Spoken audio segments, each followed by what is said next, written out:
Good afternoon, everybody. Today, we welcome Venerable Kai Cheng to give us the Dharma teaching. Venerable Kai Cheng received his tonsure in 1999 by Senior Venerable Sek Fun Tian, and then proceeded to receive his higher ordination in the same year under Vinaya Preceptor Senior Venerable Dao Hai. In year 2000, Venerable enrolled in a Buddhist college in Taiwan and graduated in year 2004. Upon graduation, he helped to serve the Buddhist college by overseeing the students' affairs from year 2004 to year 2007. Thereafter, Venerable continues to serve in different Buddhist organizations. Let's welcome Venerable Kai Cheng. Namo Buddhaya, thank you.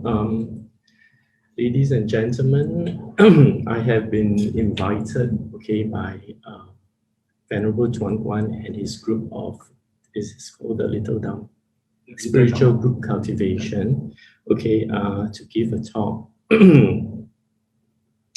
Initially, my talk was supposed to be conducted in Chinese, but the host told me that, there are a few venerables who have actually given the talk in Chinese, so asked me to, to speak to all of you in English so that, I'm able to better relate to a group of audience which may be wider than the audience for the Chinese Dharma talk. All right. So today I am going to give a talk on the cultivational practices, all right, how we should go in, all right. It should not be a talk that talks a lot about this Buddhist jargons or terminology, but to share with you that how you should progress, all right, on this road of practices, not forgetting that the primary teachings of the tenets, by the Lord Buddha itself, the Four Noble Truth, and in correlation with the Noble Eightfold Path, all right? So now, before we start, we have to take refuge in the Buddha, in the Dharma, and in the Sangha, and together as a congregation as a whole, if you would see the whiteboard in front, shall we all read in English the three refuge? 1, 2, 3. I take refuge in the Buddha. I take refuge in the Dharma. I take refuge in the Sangha. I take refuge in the Buddha, the one who shows me the way in this life. I take refuge in the Dharma, the way of understanding and of trueness. I take refuge in the Sangha, the community that lives in harmony and awareness. We shall start with the opening verse, 1, 2, 3. The unsurpassed, profound, and wonderful Dharma is difficult to encounter in hundreds of millions of aeons. I now see and hear it, receive and uphold it, and I vow to fathom the Tathagata true meaning. We shall recite the Mangala Sutta. Thus have I heard on one occasion the exalted one was dwelling at the monastery of Ananda in Jetta Grove near Savatthi. Now, when the night was fast spent, a certain deity whose surpassing splendor illuminated the entire Jetta Grove came to the presence of the exalted one and, drawing near, respectfully saluted him and stood at one side. Standing thus, he addressed the exalted one in verse. Many deities and men, yearning after good, have pondered on blessings. Pray, tell me the highest blessing. And the Buddha replied, not to associate with the fools, to associate with the wise, and to honor who are worthy of honor. To reside in a suitable locality, to have done meritorious actions in the past, and to set oneself in the right course. This is the highest blessing. Vast learning, perfect handicraft, a highly trained, disciplined, and pleasant speech. This is the highest blessing. To support mother and father, to cherish the cherishing of wife and children, and peaceful occupation. This is the highest blessing. Liberality, rights, just conduct, the helpings of relative and blameless actions. This is the highest blessing. To cease and abstain from evil, forbearance with respect to intoxicants, and steadfast in virtue. This is the highest blessing. Reverence, humility, contentment, gratitude, and opportune hearing of the Dharma.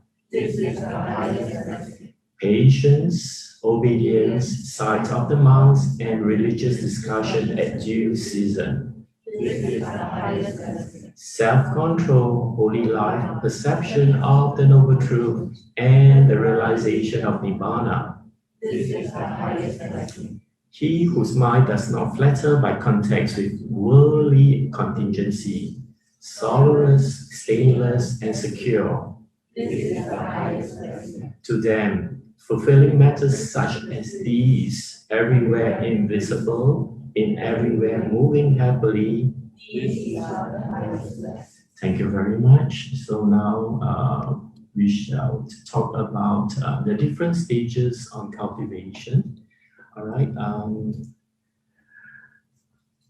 Ladies and gentlemen, as you have known that to conduct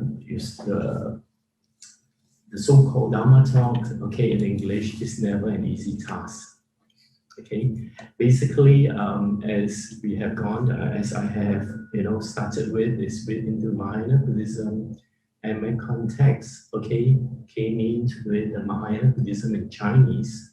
So it has never been easy, okay, for me to speak to all of you and to share with all of you how the talk should be conducted in English because of the terminology, okay, within the Chinese context itself. All right.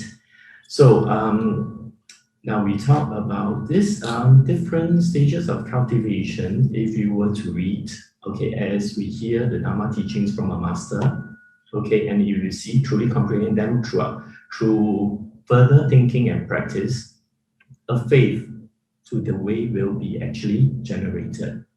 All right, do you understand about this? Okay, then from there, I have to give you a brief introduction here. Then after that, I will go into the 4 different stages, but primarily I will deal on one aspect, and that is faith. All right, the faith that is important. Then after the faith, there comes the understanding. Okay, with the understanding that is being set in place and set in motion, then it's easier for one to go into the action of it.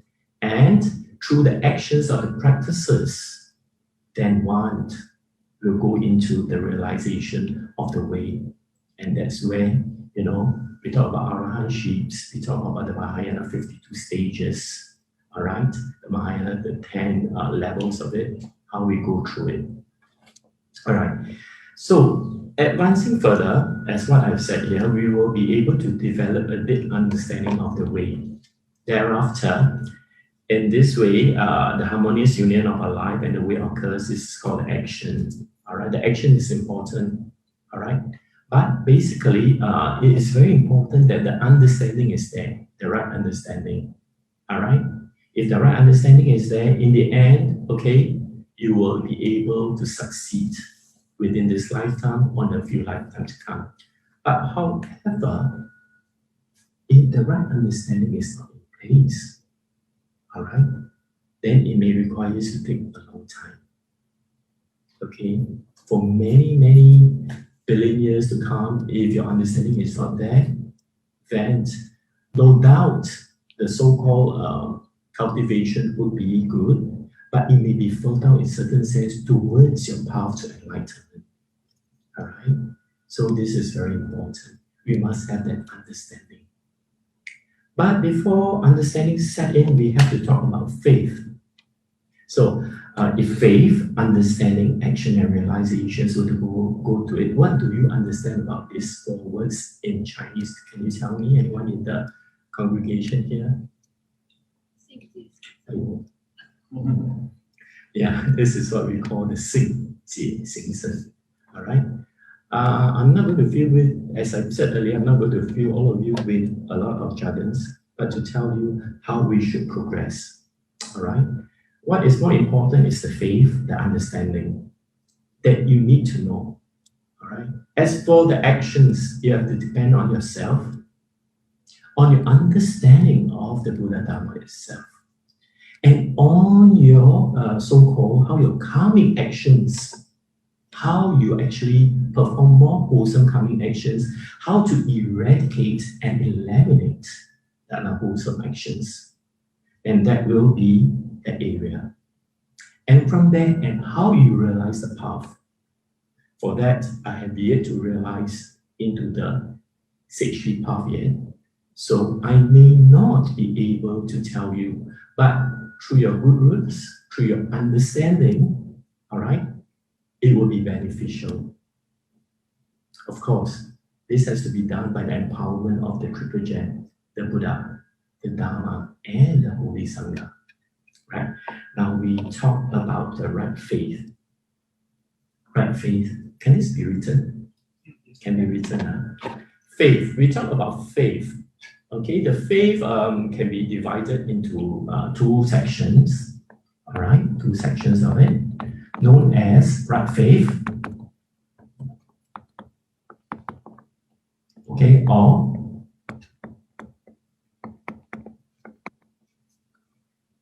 can you read it? Those around me, can you see it? Can you read it? Is stronger? Oh, sorry, my word seems to be very ugly. How can I erase it? Erase the one on the. Can you come and teach me? I am not very good in using this. Yeah, which one is it? This one. This is the eraser. Oh, okay. It belongs to two sections. Two sections. Then we have to talk about the right faith.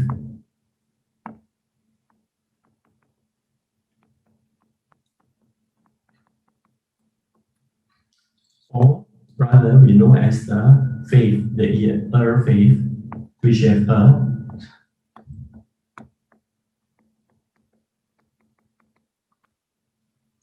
okay, if the faith that you have supposed to be generated, that you have the proper the right faith in it, all right, then as you go along, it will be good. But if the faith that is known as missing, as you go along with it, then you may not see the fruit of success easily within this few lifetimes or for many lifetimes to come. So this is especially important that, okay, some of them will be very emotional. They have emotional beliefs, all right? They are into superstitions, okay?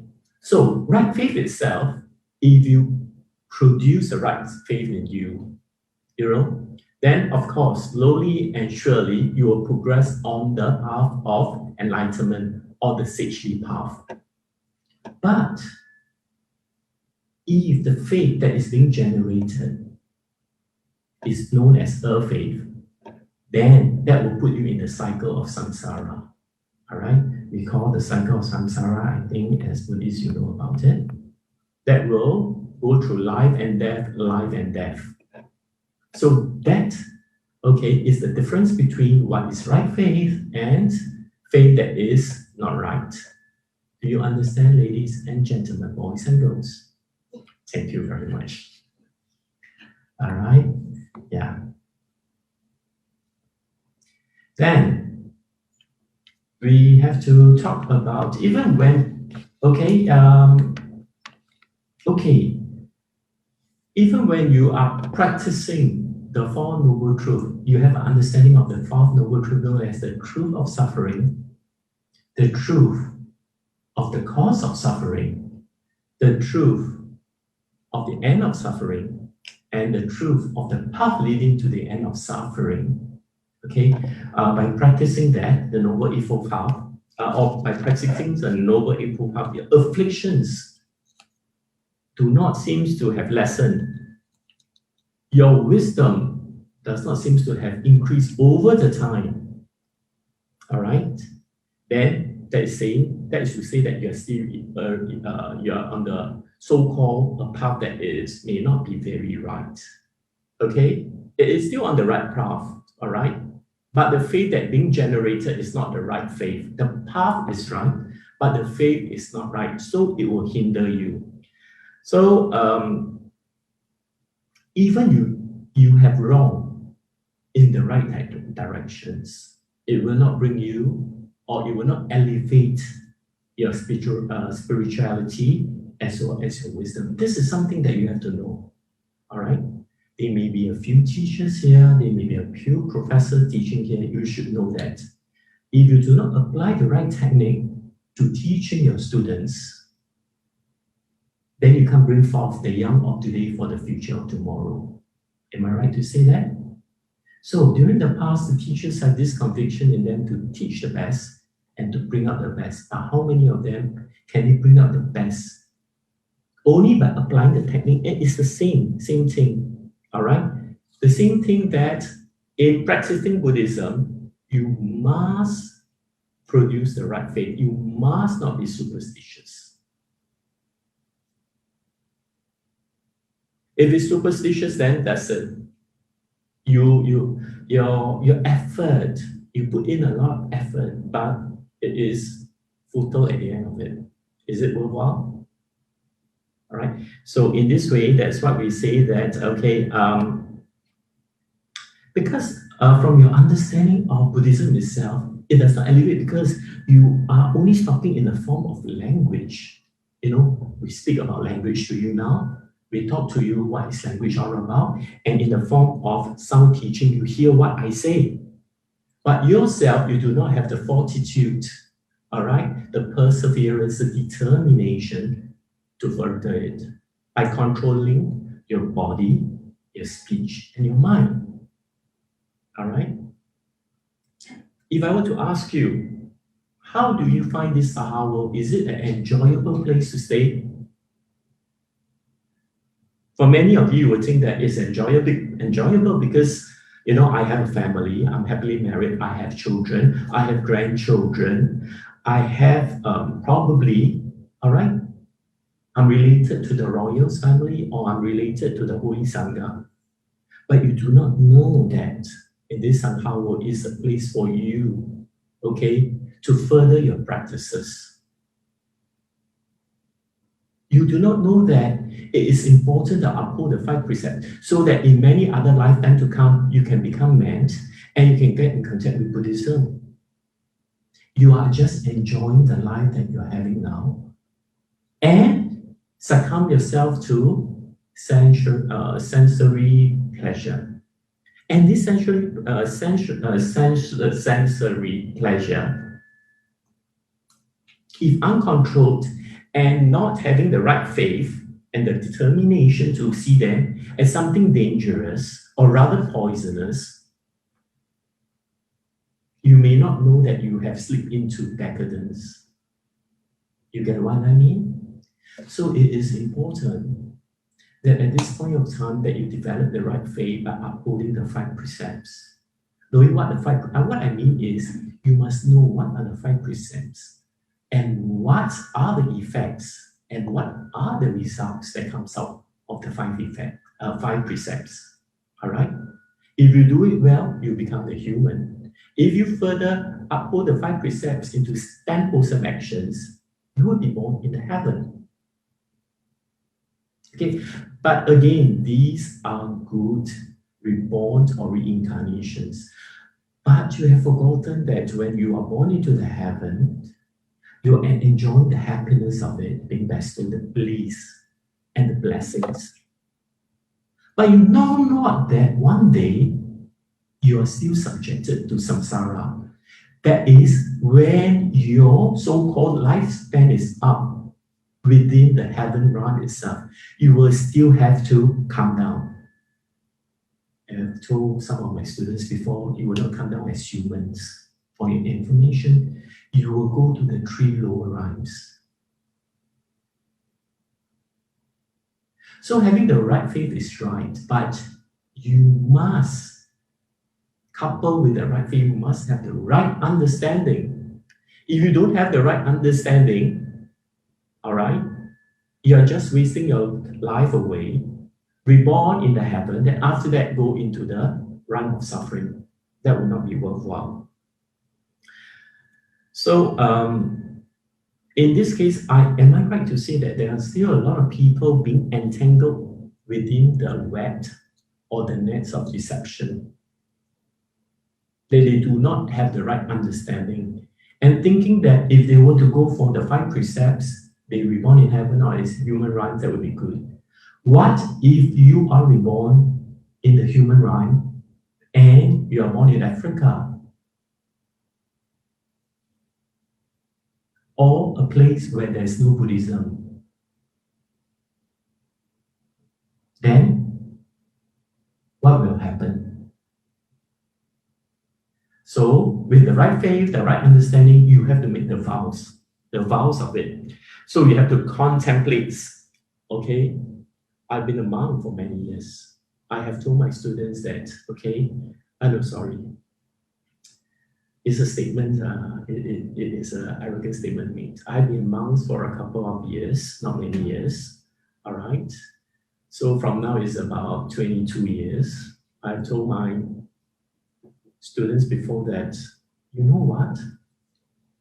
For the 22 years, I have wasted 15 years of my life as a Sangha by not doing anything productive to myself and to the sentient beings. For the 15 years, I have, I have disappointed the Lord Buddha, who is my dear father and my teacher. For the 15 years, thereafter, of course, during that period of time, I do fall. I fell down eagerly. With the empowerments of the Triple Gem, I slowly pick myself up. All right. So within this time, I have encountered the vicissitudes of life as a Sangha, but not as a human being. No, not as a lay person. All right, as a Sangha. And you know how? I have my faith when I wanted to be a monk or enter into the Sanghahood, it has been right. But over time, as I went in, because of arrogance, I have I have wrong on my path and developed a wrong faith in it. Knowing that, okay, I am the son of the Buddha, I will be free from so-called unwholesome actions that will result in unwholesome karma. So for that, I have to suffer, and from there, I learn. All right? So ladies and gentlemen, boys and girls, do not be like me. You must learn the right way. You must know the genuine way to Buddhahood. All right? This is very important. Don't waste your life away. All right? To me now, I may not look young, I may not look old, but I think I do not have much time left. So given this time for me to tell you, it is because you must have the Dharma within you and the self-belief that you can do it. You understand, ladies and gentlemen? Okay, good. So then we shall contemplate, that never take yourself for granted.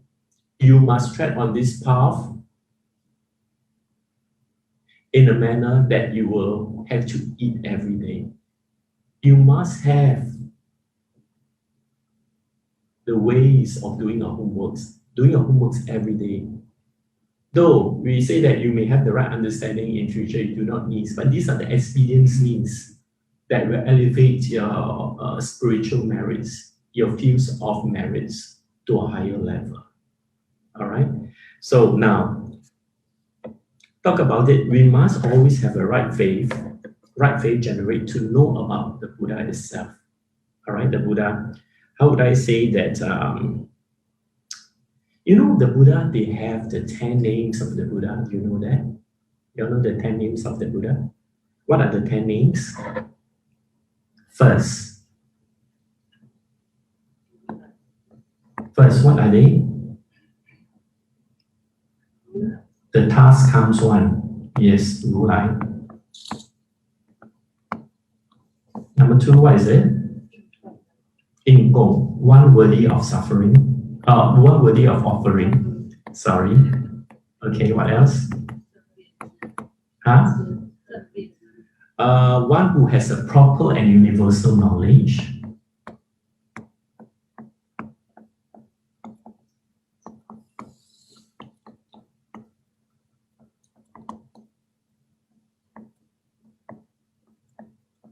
Okay, what else? This one can still go further now. Okay. We don't talk about second understanding. What else? Huh? Huh? Ming Xing Zhu talks about what? Clarity in? No.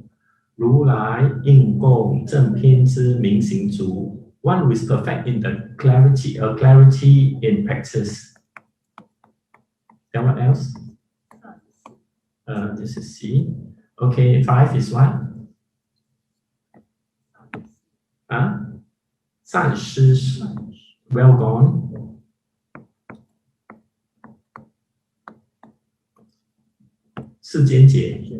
One who has the unsurpassed, one who understands the world very well. Okay, we call the unsurpassed.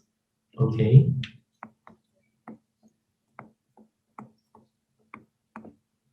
Then what else?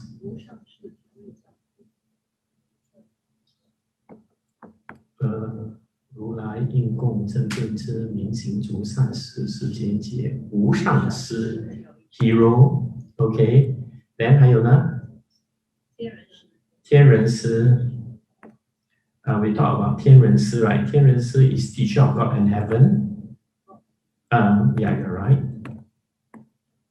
Human, okay, is a teacher of gods and humans. What else?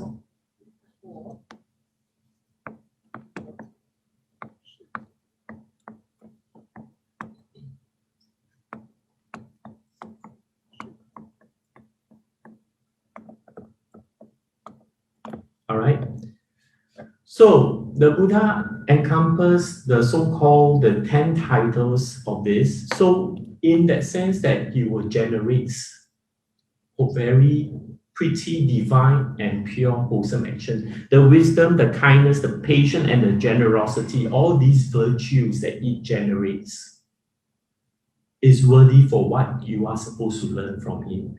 That you must hold in great faith that he will be the one that will be able to guide you out of this samsara, just like a teacher who is able to guide his so-called level students that is she or he is teaching into performing well.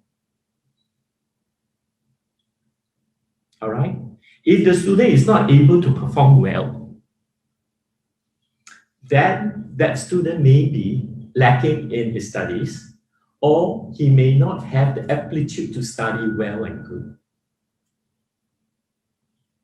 So in this case, these are the important virtues, and expounding on the virtues of the Lord Buddha itself, you all must try to follow him, just like me, who have not been following the virtue of him for the past 15 years. Thereafter, because of the many so-called, okay, impermanence, phenomena that happens in life, that prompted me that there's a need for me to have to ingrain my faith in the Triple Gem deeply. And this virtue by the Lord Buddha is especially accentuated by the conduct that you must take refuge in the three refuge. That is the refuge in the Buddha, the Dharma, and the Sangha. By taking refuge in the Buddha, you must not take refuge in any of the others, gods, or deities, or devas. You must believe in him. This is very important. The faith that you must have in the Buddha must be there. And by the faith that you take refuge in the Dharma, you must not read other texts other than the text of the Buddha itself. Even if you were to read other texts, the text itself must have some correlation to Buddhism, and you will use it for reference. And if you were to take refuge in the Sangha, you must not take refuge in others, so-called, personnel like Saram, the Sai Baba or something like this, or any of the so-called externalists. You must have faith in the Holy Sangha. Talk about that, you must have faith in the Holy Sangha, and the Holy Sangha itself must be capable of teaching you. More often than not these days, I would like to reiterate on this. The Holy Sangha, all right, some of them are not doing what they're supposed to do, to dwell into the Dharma treasury. Thereby, they are not able to teach the populace or the population as a whole going into the right direction. They have mingled with some of the Taoism rites and rituals, knowledge. And this is not right when we say we have to take refuge in the Dharma. In the Dharma proper age, where the monks or the Holy Sangha, they were very steadfast in their cultivations and in their virtues, Buddhism prospered. Then we talk about the Dharma semblant age. Then we have come to the Dharma ending age, where I don't see a lot of Holy Sangha dwell deeply in the Dharma treasury. And this is especially pain to see that Buddhism itself has gone into sort of downfall. But we talk about causes and conditions. It has to happen. But what I'm lamenting that I do recognize that through these causes and conditions, we are going into the Dharma ending age. And these are what is happening. But why can't some of the Holy Sangha dwell in the Dharma treasury, and bring this so-called Dharma knowledge, which is so precious and so useful to sentient beings so that they can learn, Other than I see your teacher, Hong Kong Fa Shi, has been doing a good job. Chuan Ren Fa Shi, Ding Rong Fa Shi, Chuan Xian Fa Shi. Okay, talk about these few monks. They have put in their effort. Okay, Chuan Ren Fa Shi may not propagate a lot about Dharma, but he has get them to meditate, teaching them meditation, explaining to them, putting so-called the action, the right action into motion, which is good. Then I have seen people like Chuan Kong Fa Shi teaching a group of students and bringing up them well. All right. This is pretty evident, you see, as we can see from the Facebook, all right, from words of mouth. So in this case, I would like to tell all of you that, okay, your faith has to be generated. Once the faith has been generated, you have to have absolute faith in the Buddha, the Dharma, and the Sangha. Thereafter, you have to have faith that the Triple Gem will empower you to have a great understanding of the Dharma itself. And because of this so-called great understanding that you have for the Dharma itself, the faith is there, you are able to deliver yourself and the people around you out of suffering. You may be happy at this moment, but you may not know impermanence when it sets in. It can bring you, all right, the so-called the killing effect that makes you can't even sit still for a while.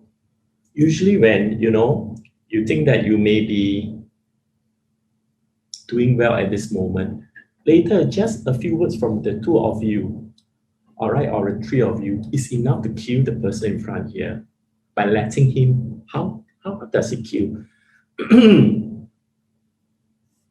You know, by killing his mind so that he can't, you know, think properly, he will dwell on what they are saying. So in this case, if you do not have the right faith, the understanding, or the right faith, you think that the Buddha is not able to deliver you out of these consequences, so-called, you know, what you're experiencing right now. You think you cannot, then you will just be miserable for the next few days until the whole thing is solved. And how you expect the whole thing to be solved? It can never be solved if you do not solve the problem itself. So having the faith in the Buddha, then thereafter we have the understanding of it, then we can, you know, help ourselves. By helping out ourselves, from there as we learn how to so-called get our affliction out, kill our afflictions, have a mental mind frame that we are solving the problems, only then can we help other people. And helping other people, other sentence being other than yourself itself is important. You should not say that, okay, I don't even think I can help myself. Why should I be helping other people? You're wrong. In Mahayana Buddhism, the essence of Mahayana Buddhism is that you should deliver sentient beings from suffering, rather than to focus your points on being a Buddha. Do you understand, class? I don't know, do you understand? Is there anyone who don't understand? Anyone here who doesn't understand, can you put up your hands? What I say? Okay. All right. I hope that it is not monotonous to the point that puts you to sleep, but it is something that you have to know what is the different stages of cultivation, how to develop the right faith. All right, in events from right faith, we have to go into right understanding. That is to have the understanding, 性解嘛, 解. Then you must talk about right view. Right view, okay. Right view is what do you say that right? What is about right view? Right view, when we talk about right view, it means an understanding that our actions have consequences. All right. Then once that our action has consequences, okay, if you, for example, okay, the consequences may be severe, but if you think that death can solve the problem, then you are very wrong.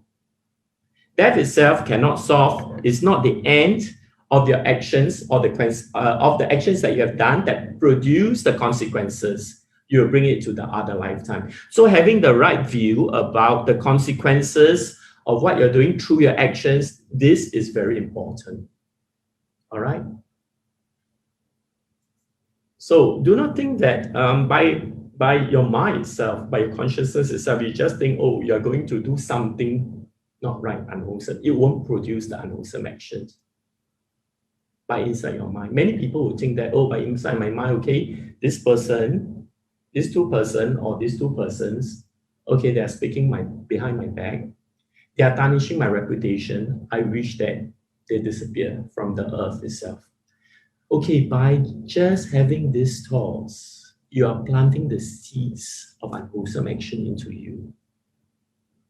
So that is why when you meditate, you are supposed to level your mind, not to agitate your mind, so that when you meditate, you are able to purify your body, speech, and mind. But if you do not have this right faith in the triple gem in first place, and right understanding that stabling your mind will negate the unwholesome actions that you have done, producing the unwholesome consequences. And how, you tell me?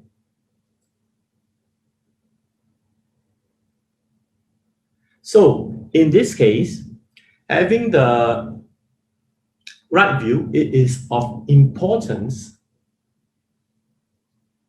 that you should be very aware of the actions that you are doing. All right. If you are not aware of the actions that you are doing now, all right, then you will not have a successful exit from this world. You will go to the realms of the suffering, and you will suffer there as a consequences. If your actions itself are wholesome and produce wholesome consequences, then your realms will be to the heavenly realms. And who knows, if you are doing the Buddha recitation and bringing the vows to be born in the Amitabha Pure Land, then you will be born in the Pure Land, not of Amitabha, but of other Buddhas as well. So in this case, all right, we have to know, okay, we have to witness as a Buddhist how we witness a wonderful change in a person by seeing his action, whether does he have the right faith, the right understanding, so on and so forth. So we shall rest for a minute or so, for another 15 minutes. At 2:30 will come. So later, if you have any question, please ask me. I have to ask them how to write because the writing is terrible. All right, thank you. Right, thank you very much. Namo Buddhaya, Namo Dhammaya, Namo Sanghaya. Please rise and go and help yourself for a while.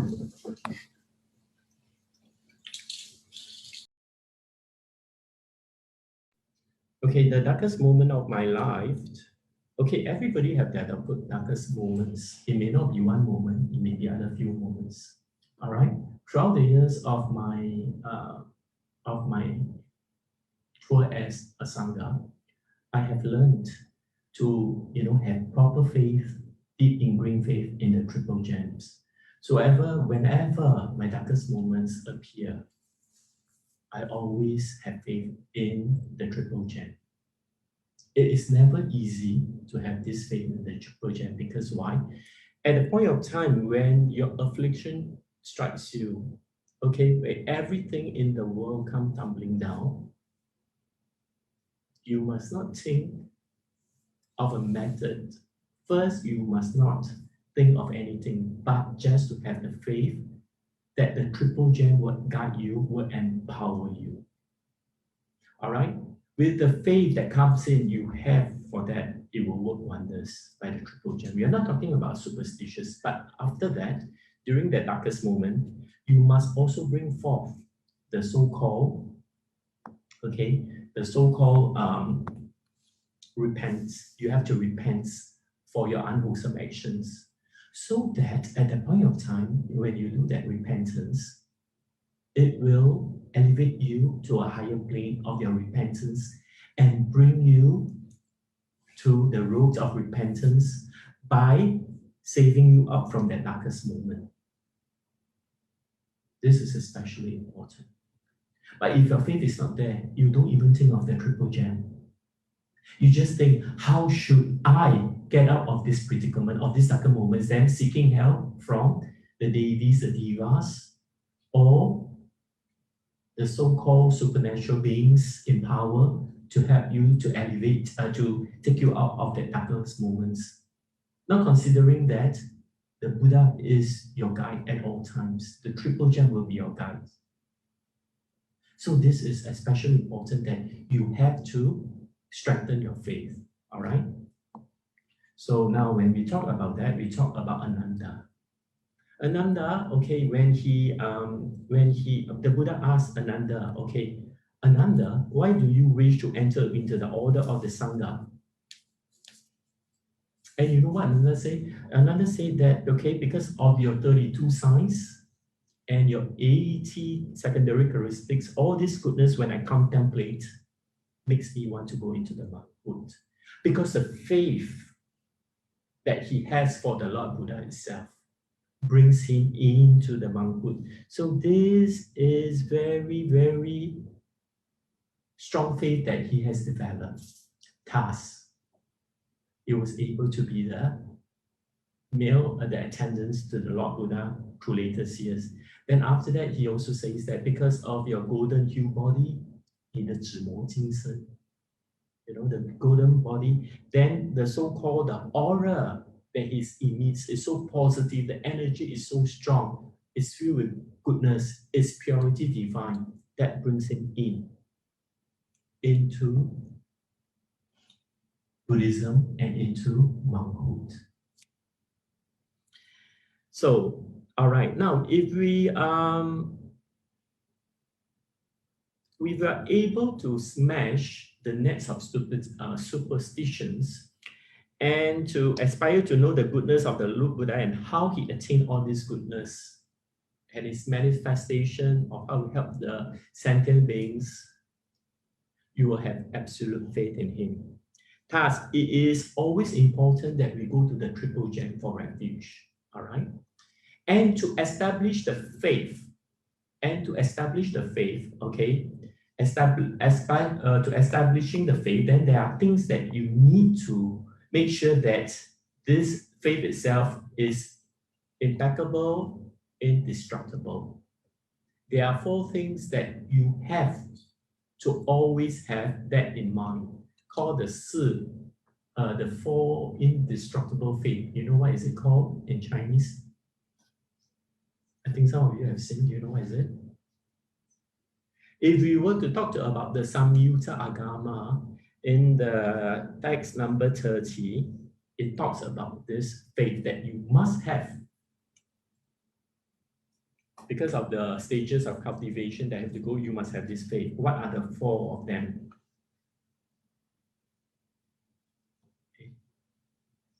Where's that 4 of them? Let me see. Okay, this faith. Okay, the faith is the 4 indestructible faith. Okay, that you must have, known as the Chatu Dhamma Pariyayam. The 4 kind of indestructible faith is the faith in the Buddha, the faith in the Dhamma, the faith in the Holy Sangha, and the faith in the precepts. All right? Okay, faith in the Buddha and in the Dhamma, okay, of course, they're primary.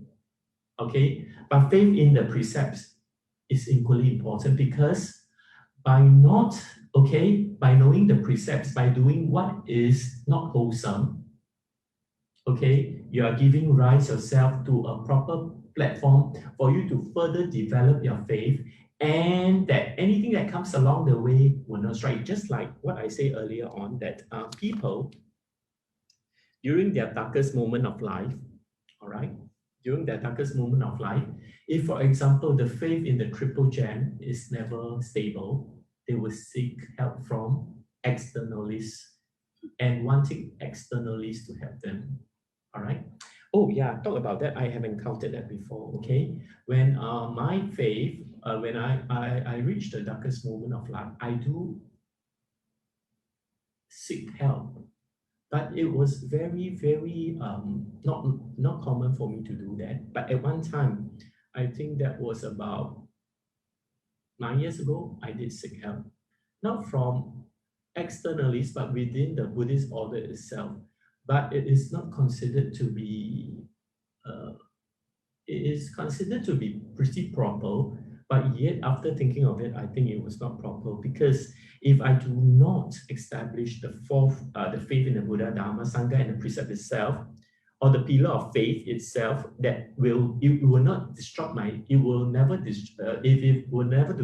pillar of faith and the strength of faith of the Dharma itself. All right, it will not do that. I wouldn't have asked him to help me. If my faith at the time was indestructible, probably it was a bit destructible, but in the end, I have asked him to help. Later on in life, as in 2005 onwards, actually before that, I'm dwelling in the Dharma since 2009, but the faith on the Buddha itself, on the Dharma itself, and the Sangha itself, and on the precept itself started between 2014 and 2015. All right. So when I did that, okay, I did that. I felt a bit of remorse too, because why did I not trust the Buddha?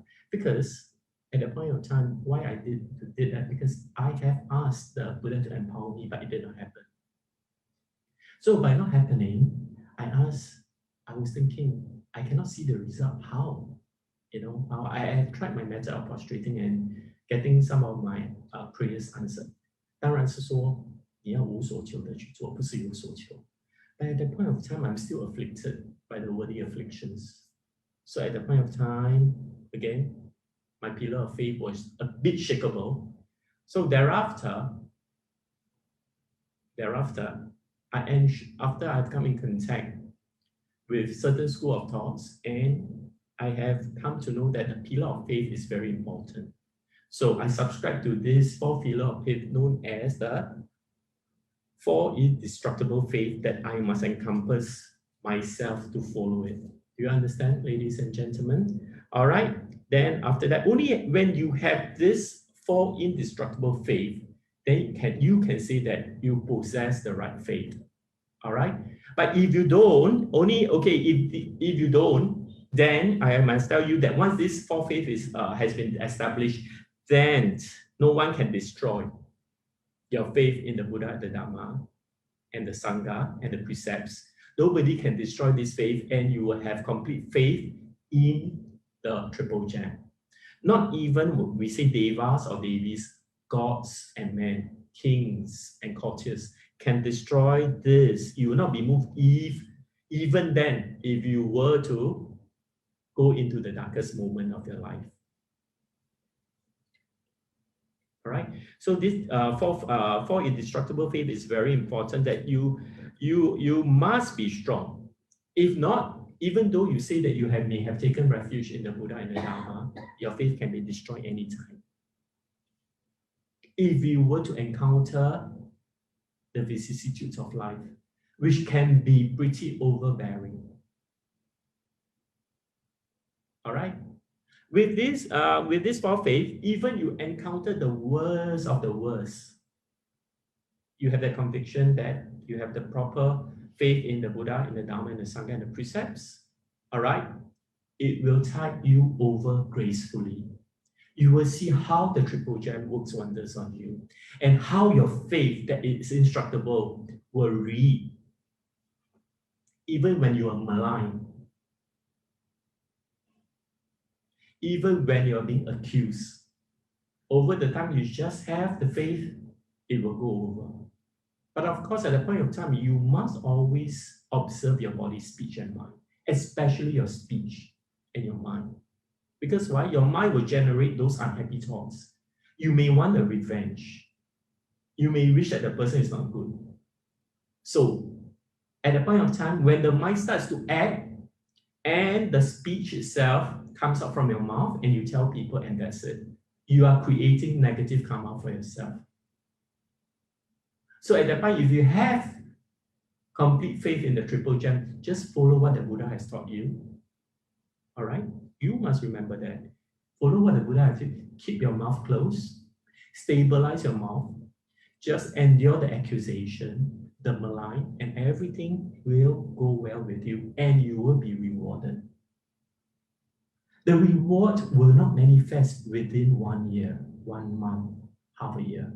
It may manifest and give you a clearance to your name for about 2 years or 3 years to come, or maybe 1 year. Do not expect it to be overnight. So during that period of time, when you have the faith is indestructible, you continue to do your cultivations.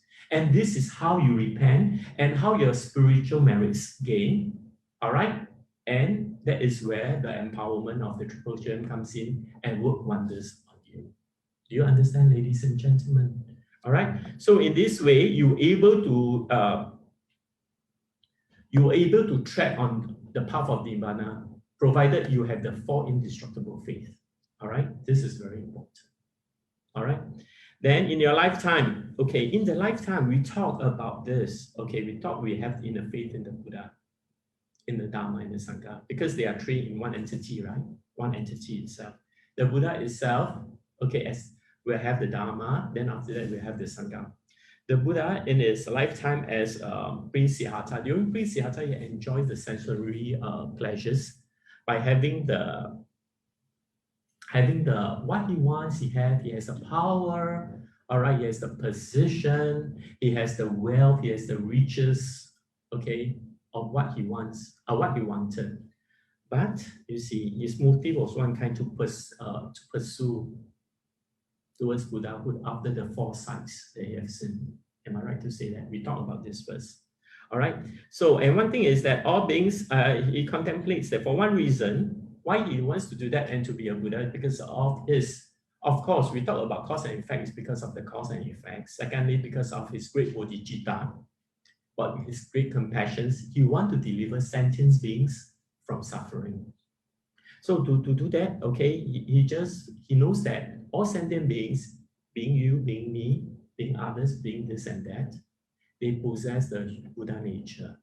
And all of us, all right, in 10 memorial later, will become Buddha in many lifetimes to come. But I don't know how to say in which lifetime, but many lifetimes to come. Am I right? Yeah. So, so because of that, he veered towards the path of enlightenment and become Buddha Shakyamuni, right? Am I right? So in that case, he brings forth his compassion, his pity on us that we are suffering incessantly, his mercy, so his 大慈大悲 for the sentient beings. Then his compassion and his grace and his pity is not only directed to the sentient beings of this so-called Saha world, it is directed to the entire cosmos or the universe itself. To see, that is to see how great the compassion, all right, the Buddha has.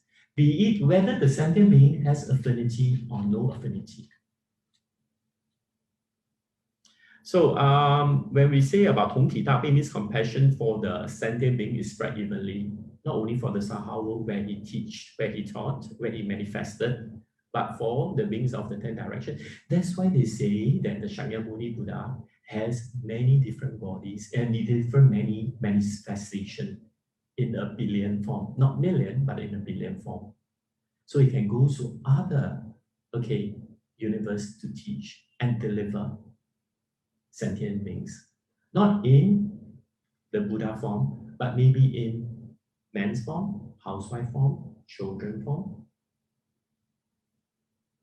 Sangha form, goddess form, God's form, or any other forms.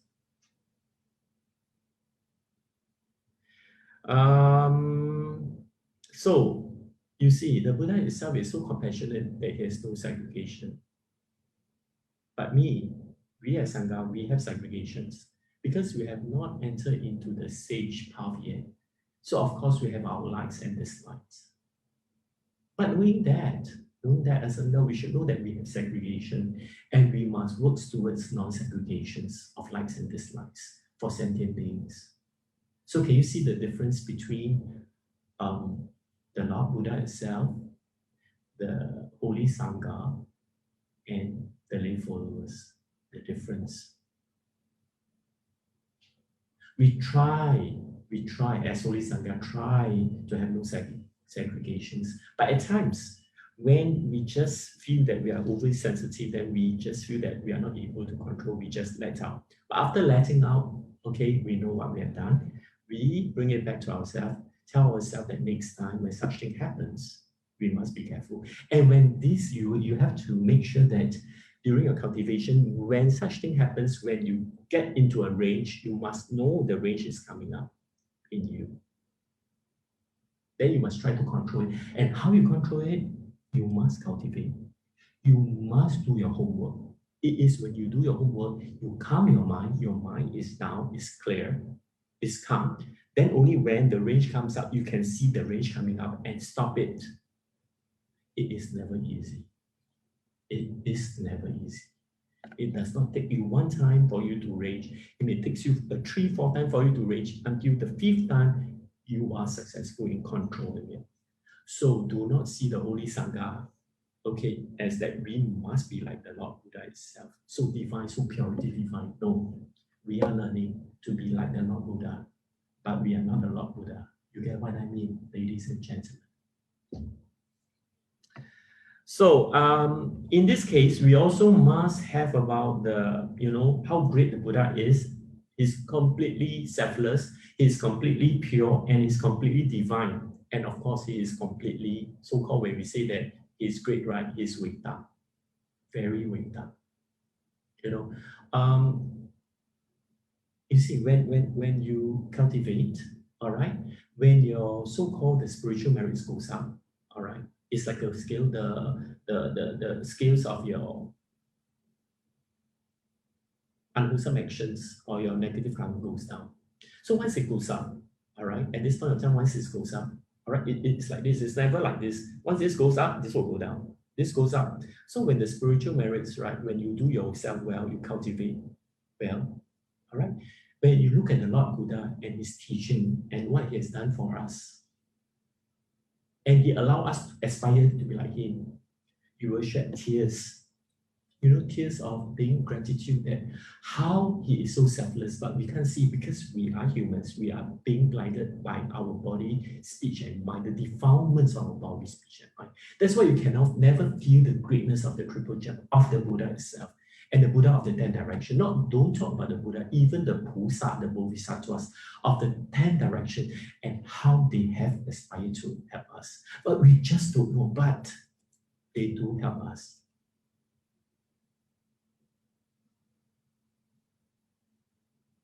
All right, I'm not talking about Theravada, I'm talking about Mahayana, from the Mayan text. All right. Then maybe now we were able to share a minute glimpse. Okay, when you know when you have this so-called your cultivation reach a higher level, okay, a higher level, then you are able to what are you able to do? You're able to fathom, okay, how he has encompassed your life and how you like to be like him. So after you have seen the greatness, the most compassion side, the most merciful side of the triple gem of the Lord Buddha himself, your mind itself will be somehow careful, somehow being controlled. Then you are able, because of that goodness in you, you are able to bring forth this mind to treat other people whom you think that they are an eyesore to you, will be filled with compassion with you. Then after that, you will just, at that point of time, when you feel that, you don't have those anger and hatred, you can go there and talk to him, which you will never talk to him at any point of time because you will never like him. Because you are blinded by your hatred. You can't see them. All right? So the faith that you have for the Buddha, then after have this destructible faith and you continue to cultivate, and that is where you become more forgiving. As a Buddhist, you have to be more forgiving.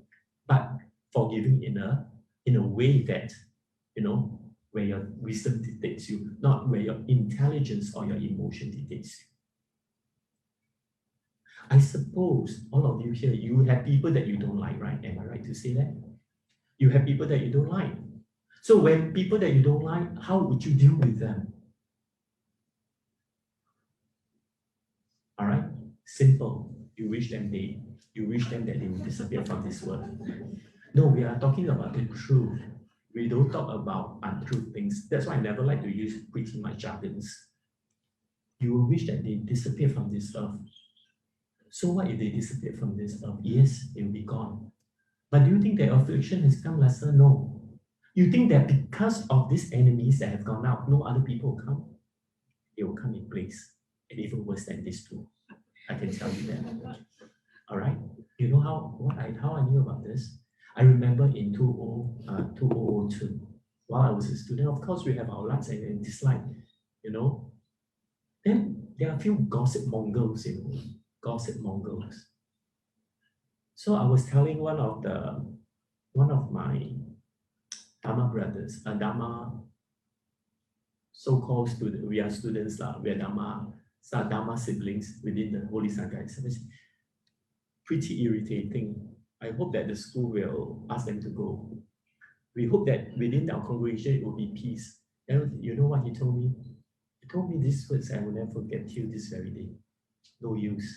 The more you try to drive them away, another batch will come in, even worse than that.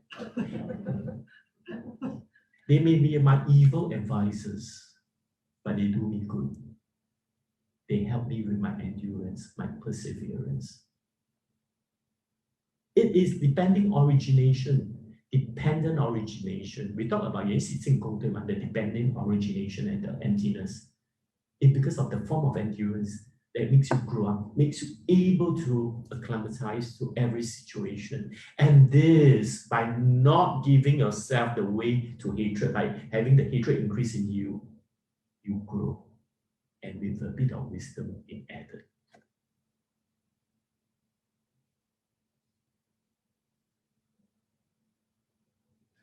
Do you understand? Okay, so in this way, okay, we talk about this.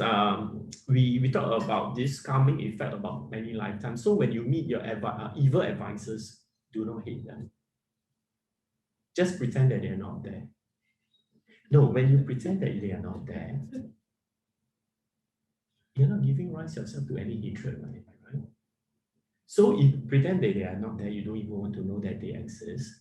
You will not, your body, speech, and mind, your speech and mind will not develop any hatred for this person. You just treat that person as being invisible. Am I right to say that?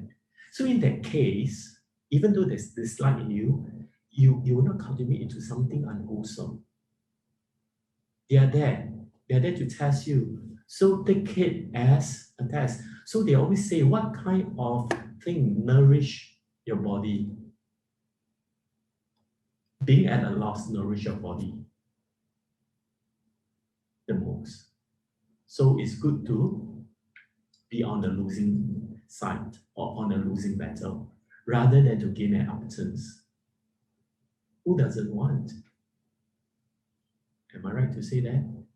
Right? So this is especially important. Okay, the 优婆戒经 the Upasaka Sila Sutra, saying that if your afflictions are light, then the karmic manifestation will be light. So if your karmic action is heavy, then it will be heavy. It goes through, that's what I'm telling you right now. So in this case, so do not always think, okay, don't be like me, that we hope that they are not there anymore. They will disappear. So if they disappear, you will disappear. In the end, you will disappear from there. Even though you will stay, you won't. All right? You just disappear. So whenever we come to a place, we saw them, it's just that either you see all these ridiculous people, either you just, just retreat and go other places and don't clash on with them. That would be the best. Then you will not have those kind of karmic manifestation will be heavy. Because you can't get rid of them, you just leave. Simple, right? Then what for? You go there and show your power, show your ability, no need. Right? But I don't know what about the working world. The working world, I'm not sure whether should you do that. All right?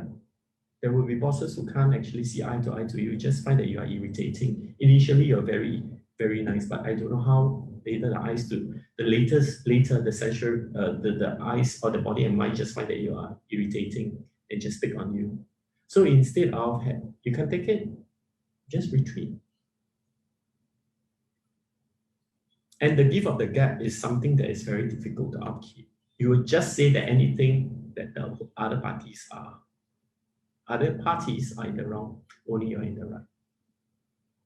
This is common. This is not wrong, but it is wrong. All right? Just see that where you have gone wrong, reflect on it. Hey, it's good at saying other party in the wrong because you elevate yourself and get yourself out of this dilemma. And you're a better person when you see them next time, you can deal with them effectively. If not, it is pretty funny. You will still have to fight with them. So we talk about, then after we have to talk about the developing of the bodhicitta in us, the spacing, putising in us. So putising will be need to do more wholesome action, the more benefits that you will derive. So there is one called 真善意乐, called the increasing happiness. So we hope that all sentient beings, talk about that. How to hope sentient beings free from suffering? All of you here has no animosity with me. So I hope that you will be free from sufferings. So before I wish that that point of time, I just hope that, this thing will be manifest many times. That you all will really be free. How about those people that you don't like? How you do it? Can you do it? Can you manifest? Can you actually visualize and contemplate that your enemies, those faces that you don't like, will be free of suffering? Can you do that? For me, I can do that to all of you because I have no animosity with you. But Ricky, you one day in front of everybody, you try to humiliate me. All right. The next time I see you, I don't know how to develop the so-called compassion and the living kindness that you will be free from suffering. Am I right? Now you can or not? For now, because you know that they are all your friends, so it's okay. You don't know them, so they're all. But what if your enemies are here? Can you do it or not? Now sitting here, listening to you, can you do it? I suppose you can't do it. So that is why you must have the faith, then after the understanding and the action that goes into it. If you don't have how you do it, then how you treat. Hey, the Buddhism itself is to how to benefits the sentient beings and how to model your mind to the higher level. It is not about you like or you don't like. It's not about whether you detest a person, you hope that he's not having this kind of blessings from you. It is that even if he's an enemy, you must wish that he's right. For me, I must tell you, frankly speaking, people I don't like, I don't see face to face, I may not extend so much of a blessing to that person. I must tell you frankly, all right? It is a desire for all sentient beings to be free from suffering and generate more Dharma happiness for them.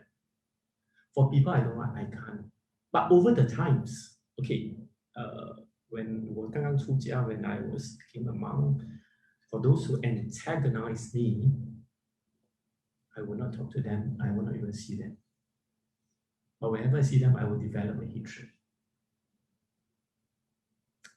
So I was contemplating at that point of time, during my darkest moment of life, don't think that being a holy Sangha, you will enjoy the fruit of success all the time.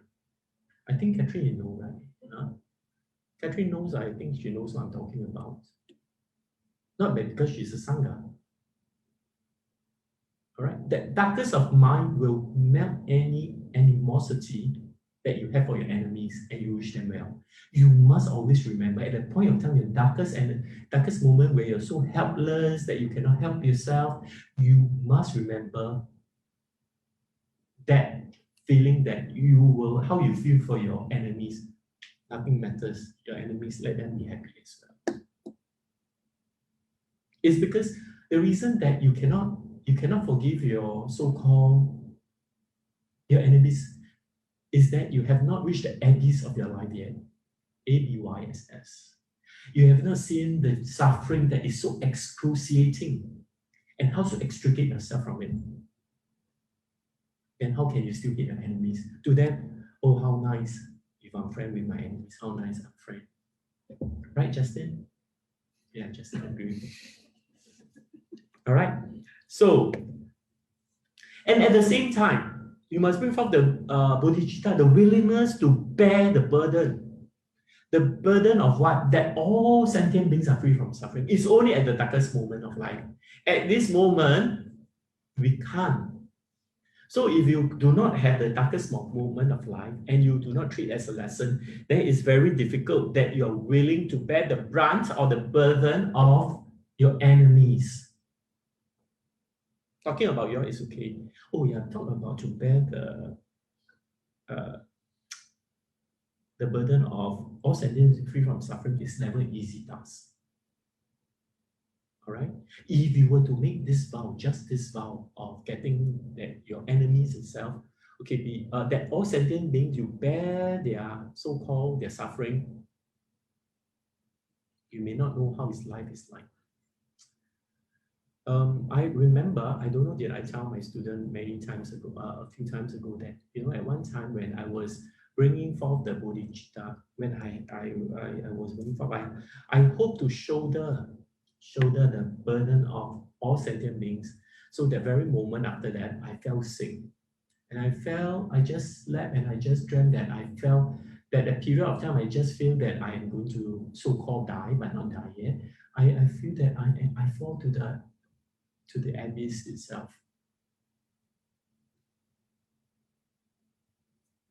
And it is so, you're feeling so, you don't know what to do. It's like when you're falling from a high from a high place down all the way to the ground, and the ground seems to be endless. You know what I mean? All right.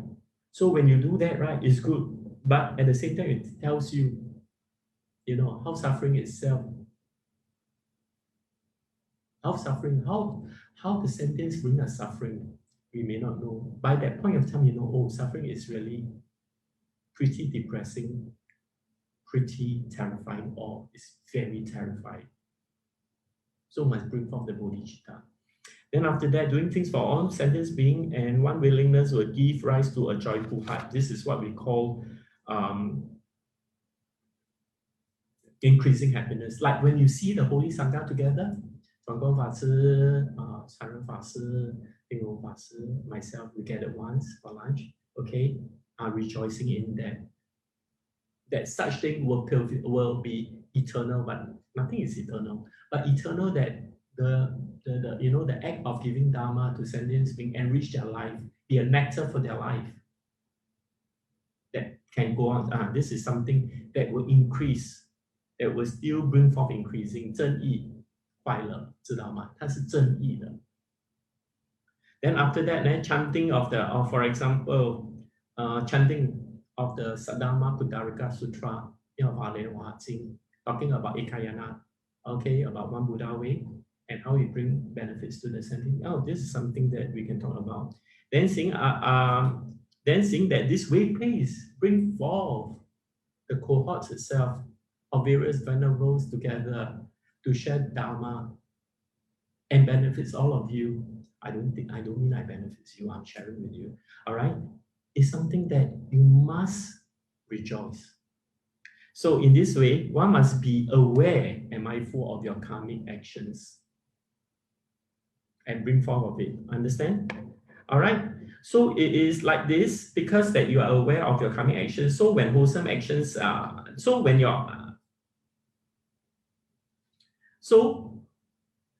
in this case, when your unwholesome actions ripens, karmic action, unwholesome karmic actions ripens, and it manifests before you, don't fret.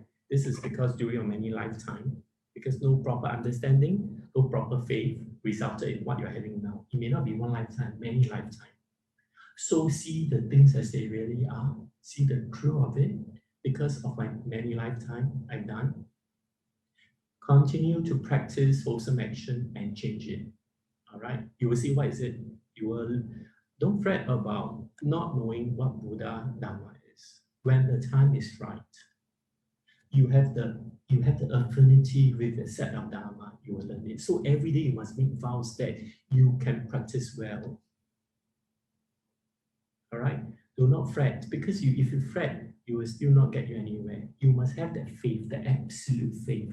And the triple gems will set everything proper for you to get in touch with the Buddha Dharma and set the will in motion and for you to cultivate. Okay, we praise a triple gem in that. So in this moment, we have to say that having the four indestructible faith will be your tool of learning.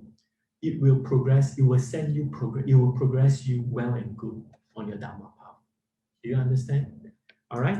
So in this, very simple to say. So if you abandon your 5 precepts, the way that opens to you next time will be the rhymes of the hungry ghosts, of animals, and of hell.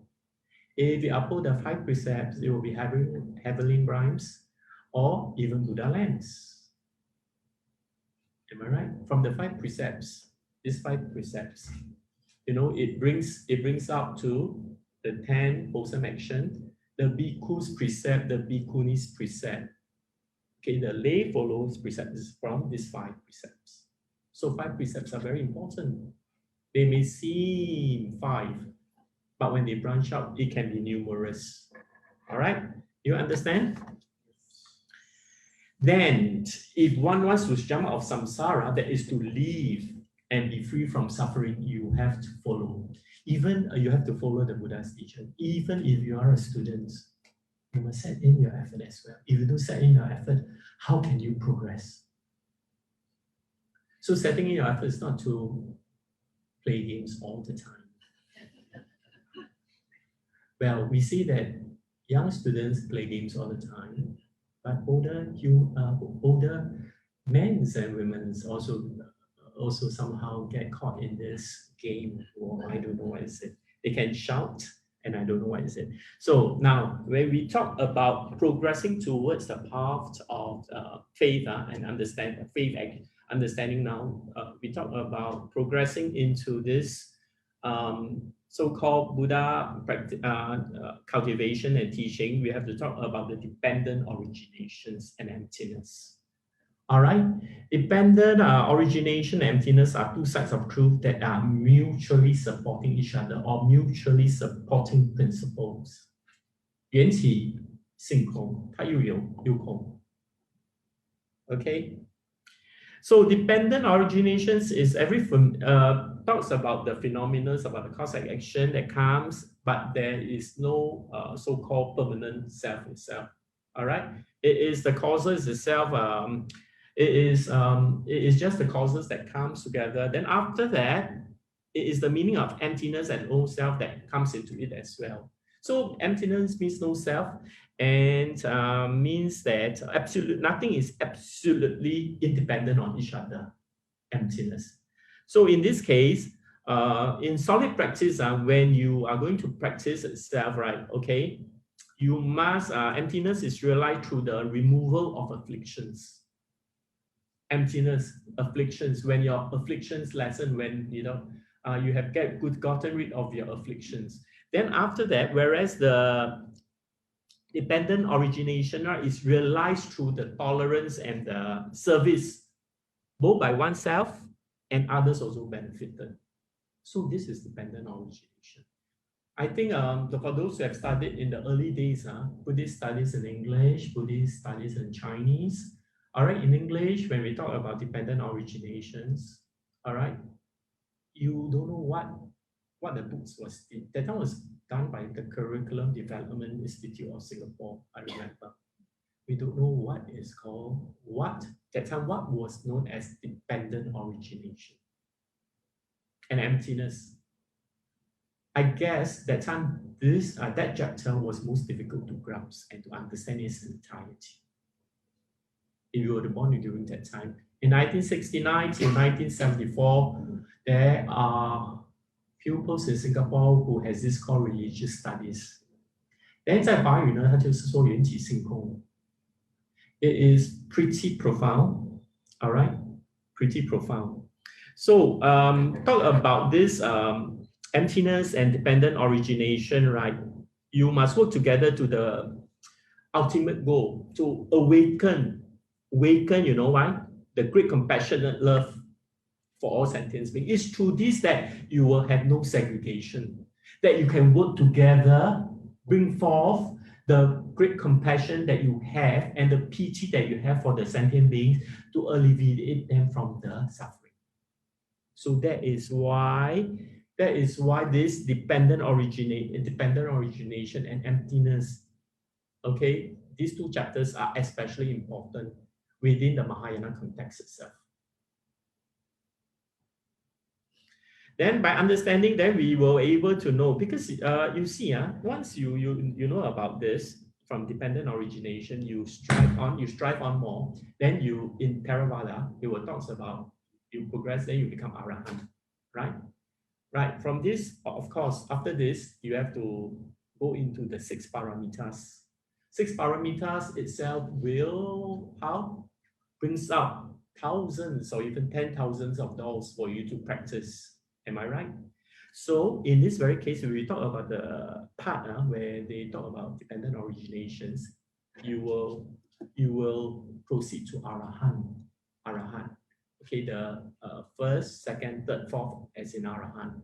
All right, Arahant doesn't mean that it is complete stages. It will be the complete stage of Nirvana itself. It's not. You're just an Arahant. You still have your afflictions, which is so minute that you can't see. Not we can see, but Pusa can see. Because of certain stage, you must reach the 8th stage. All right. From the stage itself, then you will see that how they have. So if you want to know more about this so-called Arahat, All right. Whether are they big arahats or just arahat, you must refer to the 圣曼经. Who has heard of 圣曼经? 举手。圣曼经，圣曼夫人经或圣曼狮子吼义称大方便广经，有听过吗？ Have you heard of 圣曼经？ Huh? You never heard of 圣曼经啊？ Oh, okay. 圣曼夫人经，圣曼夫人。Known as this Sri Mala Devi. You know Sri Mala Devi, Simananda, Ekayana, Mahapoya, Vaipura Sutra. 圣曼夫人经 the lion roar of Queen Sri Mala. Have you heard of it? This sutra itself talks about the different stages of Arahant.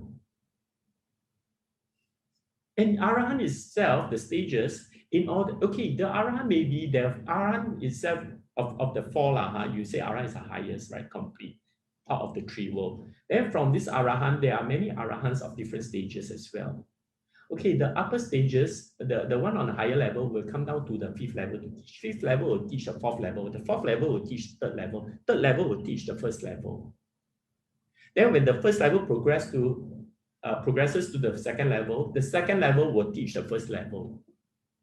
So Arahant is not the complete, or rather we call Nirvana is not. The diagram of Sri Mala provides a very, an in-depth explanation on Arahant, which you all should know and which you all should try to understand. All right? Do not think that Arahant is the highest, no. If the Arahant itself has no linkage at all, like the Buddha, it's called Ta Alohan. It's not Lohan, it's Ta Alohan. 知道吗? Oh, when we call Buddha itself can say Ta Alohan. Oh, 可是佛他本身 Buddha itself, they have the 10 names. But actually, the 10 names is just the 10 names. There are actually more than 10,000 over names for the Buddha itself. Then decided 10,000 too much. Okay, they make it to 100, but 100 also too much for the Buddha. All right, to praise the Buddha for what he is. So it is being based on 10 names, just now which I've spoken. Understand? So now we talk about this understanding. One who cultivates should understand, do the understanding. We should have the understanding first. Okay, thus, as we cultivate, we have the right under so-called right faith. Then we have the right what? We must have right understanding too. Progressing on right understanding, we must talk that we must have this. Must have these 5 common foundations that we need to progress. The first foundation, what is it? Keeping the precepts and being pure.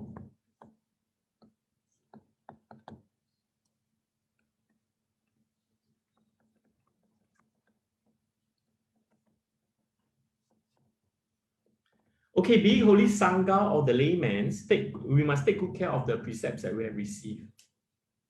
We have to take good care of precepts and develop a serious and responsibility sense, to cultivate it. Take what is not given, do not kill, do not take what is not given, do not engage in sexual pleasures, do not tell lies or other words, and do not take intoxicants, not only smoking, but drugs and anything that is harmful to your 5 senses. All right, you must uphold it and strengthen it. Second, you must have the understanding. Because of the right faith you have, you must have the right understanding. You must have this understanding. The understanding of uphold the what? Can you tell me uphold the what?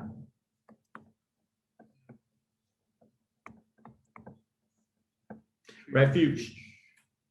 So-called the 3 jewels, you must be your support and destination.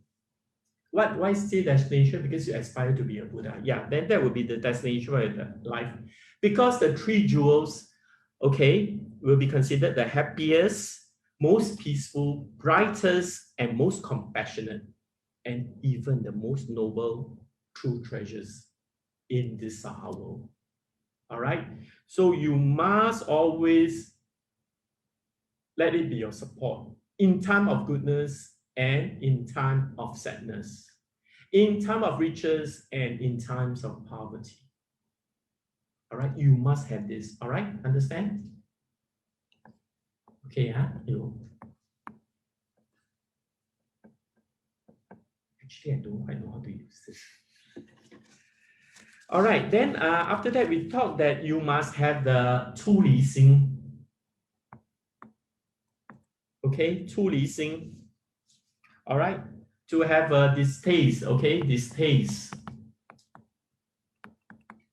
of the Jambudvipa. Do not think that this world is forever so beautiful. I don't know how many of you who have always encountered happiness and no sadness. Can you put up your hands? All right. So even the mother at the age of 80 still worries for the son, for the daughters, for the children, for the grandchildren. So you must have Buddhist, so-called Buddhists, people who are actually practicing the Buddha, we call the Buddhist pedestrians, must initiate a strong renunciation. Renunciation of what? To get oneself out of this samsara, the cycle of birth and death is very important. So now with right faith, we come to right understanding. Right understanding, including various unsatisfactory situation in life, in real life, many negative behaviors in life that makes you, okay, such as greed, anger, ignorance, that commits an unstable greed, greed, anger, ignorance that being committed by the body, speech, and mind, that will give rise to unstable reincarnation. This is something that you must be very, very, very aware of it. And to know the foresight, birth, old age, sickness, and death. All right? So you must know, because it's this, after birth, birth is also a kind of struggle for the mother and the babies. Then after old age, then the sickness and strike and death, which makes you render you what to do when death comes. So this is something. Then after that, we have to what? Bring forth the what? This one is what is it? Yeah, sorry. Very smart. Bodhicitta.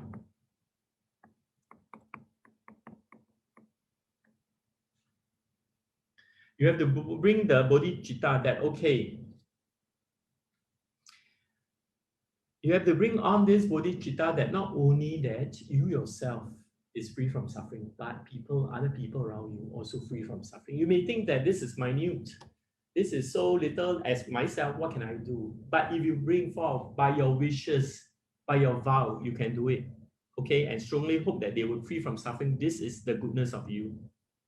You establish happiness for other sentient beings as well as establishing happiness for yourself. So this is something that you must always bring forth. Suffering will be the ultimate bliss or nibbana for sentient being.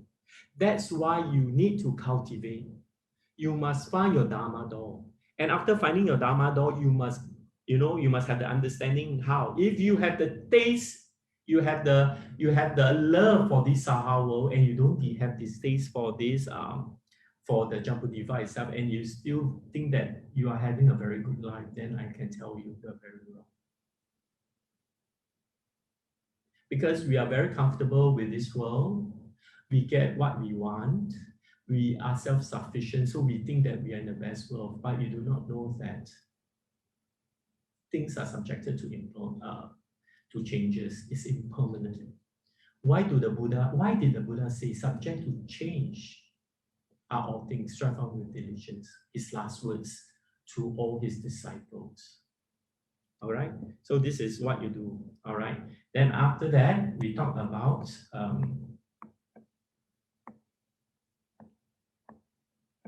then what is the last one? Do you think, what can you tell me what is the last one I'm going to talk about? Last one, there are 5 of them. Number 5 is what?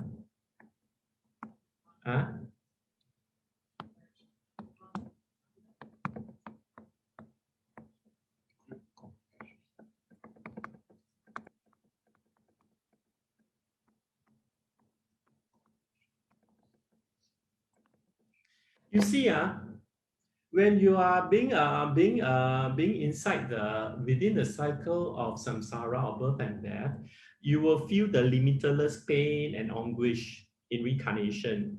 So by then, okay, you must bring on the vows that you yourself will be free, that you will be able to elevate to a higher plane. Okay, one is to bring forth the bodhicitta mind.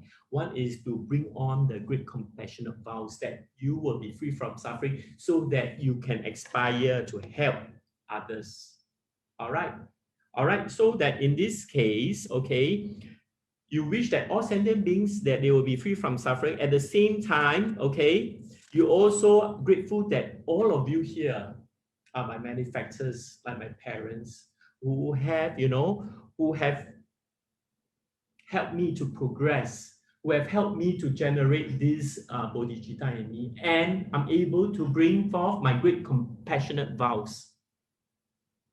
Just like the Lord Buddha itself, forever, he is grateful to all the sentient beings because as a tree, where there are branches and leaves, okay, the branches and leaves are sentient beings and the trunk itself is the Buddha itself. All right, because of them, that's why he is a Buddha. So you must always bring forth this mind to help to elevate, to pull out the suffering from these sentient beings and to imbue them with happiness. These are the 5. So in this case, we are talking about it. Then the Buddha itself, they are in the cosmos itself, they are limitless Buddha. And why are their vows different? Medicine Buddha, 12 vows, Amitabha Buddha, 48 vows. Then Shakyamuni Buddha, I think about 12 vows. Then how about other Buddhas? Why they have all different vows? Are the vows different from each other? No. The vows, the characteristic, their virtues the same. Because of the sentient beings in their world, they make the vows. It is because of the sentient beings, then bring forth the vows that is different. How they should, how should they bring about is due to the karmic and affinity with the sentient beings. In the best way that the sentient being follows his vows, all right, the vows that he has made, follow it, and they can be free of suffering. That will be the primary concerns of all the Buddhas of the 10 directions. So now we talk about that. Okay, after that, of these things, after we have talked about these 5 of them, then we talk about what we have to talk about. We have to talk about the right understanding. The right understanding about the truth of suffering, what is suffering, how it comes, the truth of the cause of suffering, where it originates from. The truth, I want to talk more about the truth of suffering, the Four Noble Truths. All right. Then the truth of the cause, the truth of the end of suffering, how you know the suffering, how you end it, and the path leading to the end of suffering.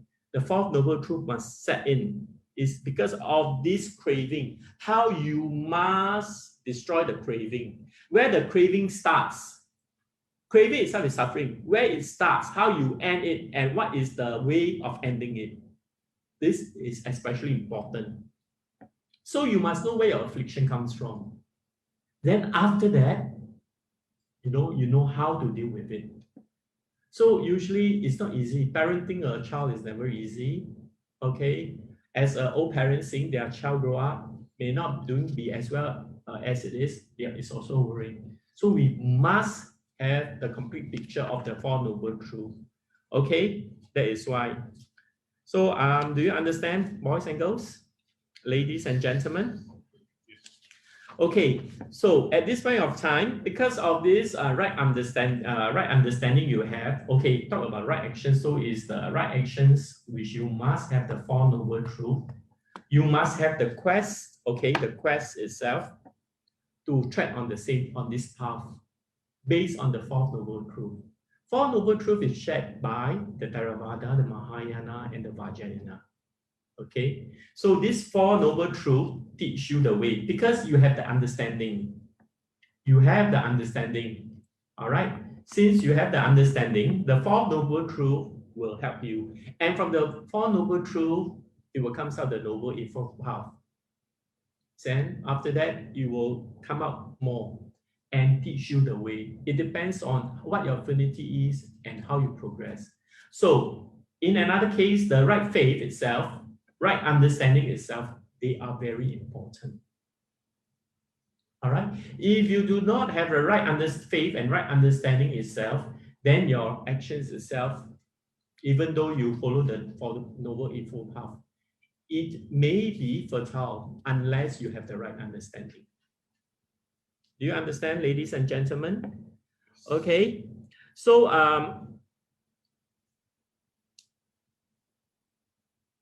the Noble Eightfold Path and the Noble Eightfold Path and the Four Noble Truths will be the knowledge and understanding of the Dharma that you can proceed with your cultivation. And from there, you have to search for the Dharma though that is more suited for you. Thereafter, okay, with proper standing, all right, with proper understanding and standing that you have understand the tenets of Buddhism itself, you progress further.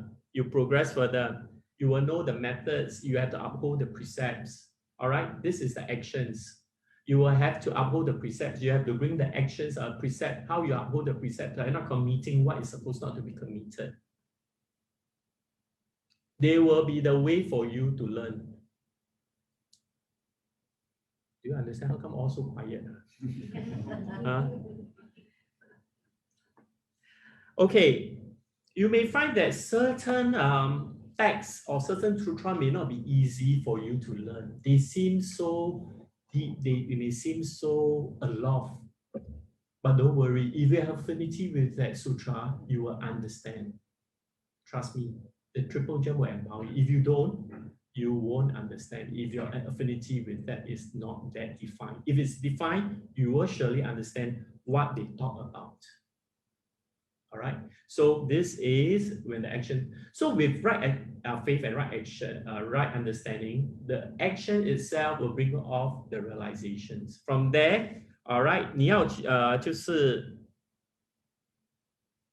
you must the actions that after you cultivate, okay, during the cultivation, the actions that you must bring forth will be you aspire to be a Buddha.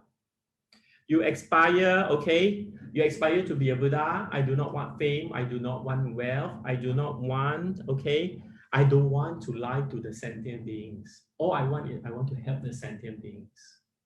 Because some of the cultivators may lie to the sentient beings in a certain way to benefit themselves. So make sure that when you have the right faith, the understanding, when you put in your actions do not entail lying to the sentient beings. All right? Because eventually when you lie, the sentient beings will know. If you lie and you're not bringing the sentient beings to what they are, okay, as you have promised or what they have been promised, then your karmic action will be really severe. Then don't talk about being a human being. In the realms of suffering, you'll be there for many eons. So don't try to lie. Cultivation, one of the things that you must always remember is to lie to the sentient beings. Don't say that you have those kind of supernatural power. You can entail. We say we try. They always say, please save. How can I save? All right, I can teach you the method. I can pray, but I can't save because of your karmic actions. You must be truthful. All right. That's why if you are having the right faith, you will not tell the monks or the Holy Sangha to say. You will know what is dependent origination, how it comes about. This is most important. All right. So with that, okay, with the faith itself, because this I can't see. With the actions in place, then we will talk about the realizations. Okay, for the Nanchuan Fojia, there will be 4 stages. For the Mahayana, there will be 52 stages to go. All right. So when your right faith, your understanding, and your actions put into it, your realization, you realize the realization will be 4 stages of Arahant, or 52 stages. We talk about 51 stage stages of Pusa level, Bodhisattva's level, and the next level of being Buddha.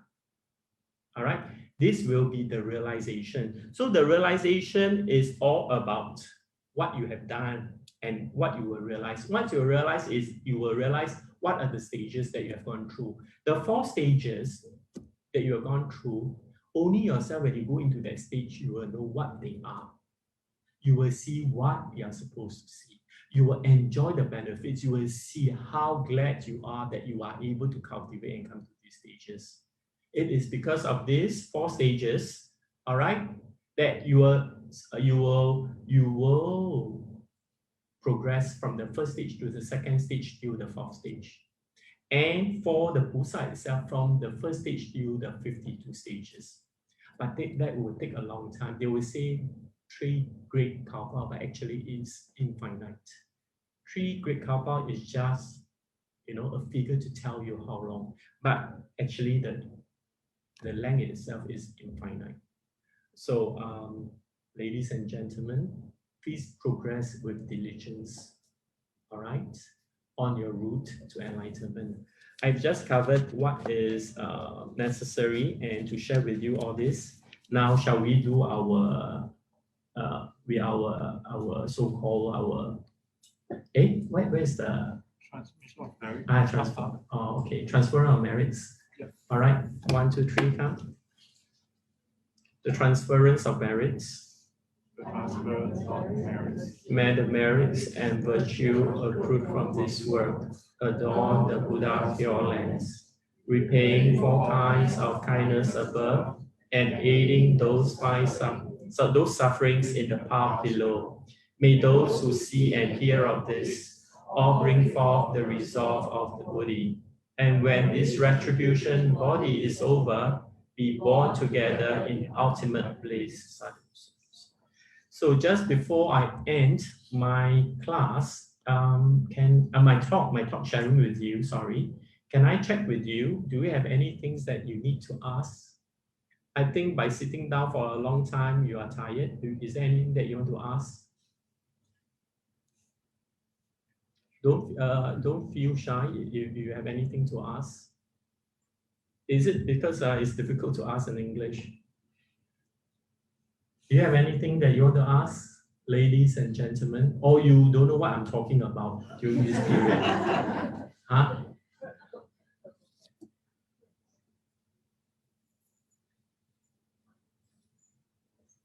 Is there anyone who can't understand what I'm talking today?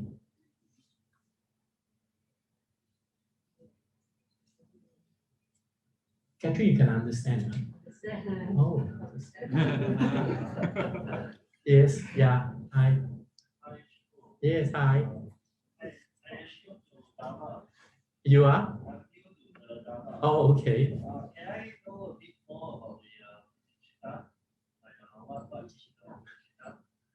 Bodhicitta is your Puti Singa.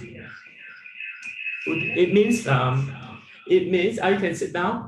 Bodhicitta itself is to bring forth this resolve to help the sentient beings, that they will be delivered from so-called suffering, all right, and they may get bliss, all right. So to bring forth this is actually Bodhicitta is the basic tenets of the Mahayana teaching, is very important, all right.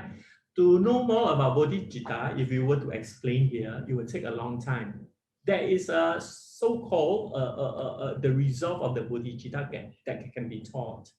All right, it is especially important as a Mahayanist who has progressed further into this so-called Bodhicitta. It has to bring forth the resolve of the Bodhicitta so that he will be able to help people, like people here who are suffering, how you can help them, even though you're tired. Sometimes when you are really tired, you don't feel like helping. But it's because that you do not wish to see the suffering of this sentient beings. That's why you, at this point of time, even though you don't wish to help, you have to help. It's because of this compassion that you have, that you want to elevate. It is so precious that words can't just allow me to expound the greatness of this resolve that you bring forth on this bodhicitta. But you can read about it. Okay, I think St. An Dashi, one of the patriarchs, has written the resolve of bodhicitta, 劝发菩提心文. It tells you a great deal about the bodhicitta. If I were to talk to you, we can talk until 4 or 4:30. So why not you search the internet on bodhicitta and how to bring forth. Okay, suppose, okay, because you have, you see from your,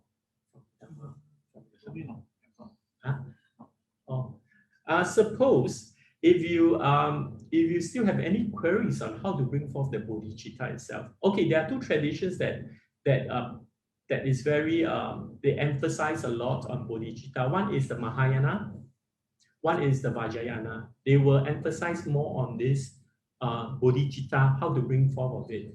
If not, you can ask Chuan Guan Fa Shi. Chuan Guan Fa Shi is good, okay, in expounding all this, since he has been in communication, okay, with a group of students that he has been teaching. All right, thank you. Yeah, Sadhu. Anybody? Yes.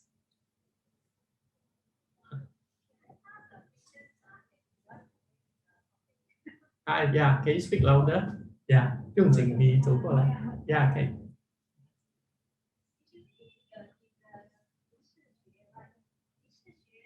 Yogacara School of Thoughts, yes.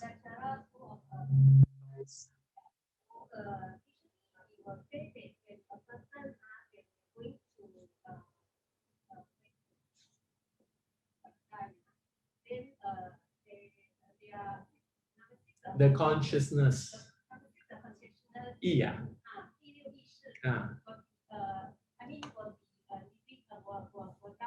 Yeah, we'll leave.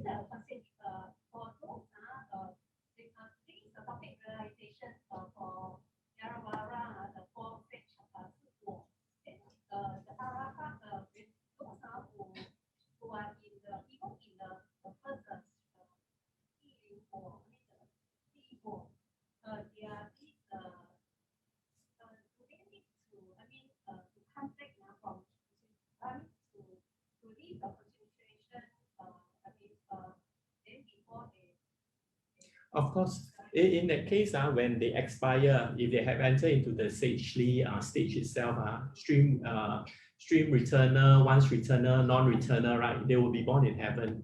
Then they will still have to leave this body. It's manifested. If the Buddha has to leave, okay, to show that his body and to be cremated, although he's at Lingshan, so-called, all right, at Lingshan still teaching, he still has to follow the rules of this earth, of the Sahara world, to leave this world and go to the heaven, then after come back.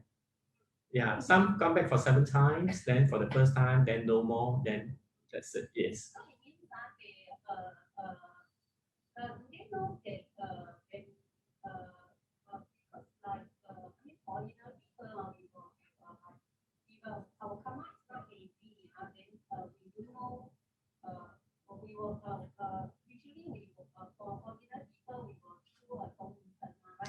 Yes.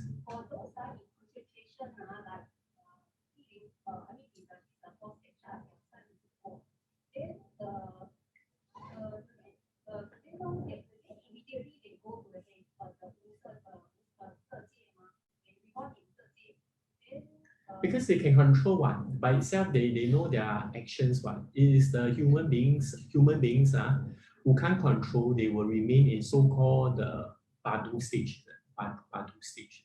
中阴身, right? Am I right? They will remain there. Then within the 49 days, as stated in the Earth Store Bodhisattva Sutra, it says it needs, okay, the helps of the relative to help them.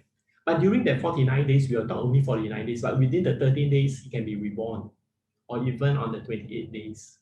Yes, but for those who are sage, they can straight go away to the heaven itself, no problem. Just like for human being, if they recite single-mindedly during that 10 so-called successive thoughts and recitation on Amitabha, and no other thoughts that comes in will go straight to the Amitabha Pure Land. I understand from one they say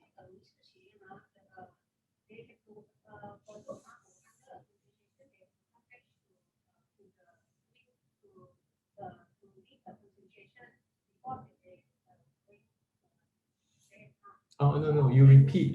Can you repeat your question? You say again. You say one more time. Yeah. Yogacara schools, thoughts, yes, the studies.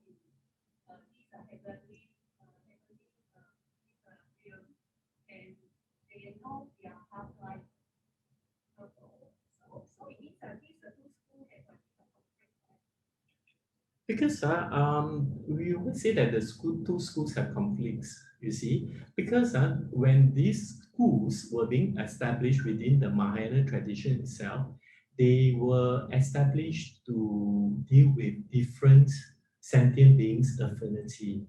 All right.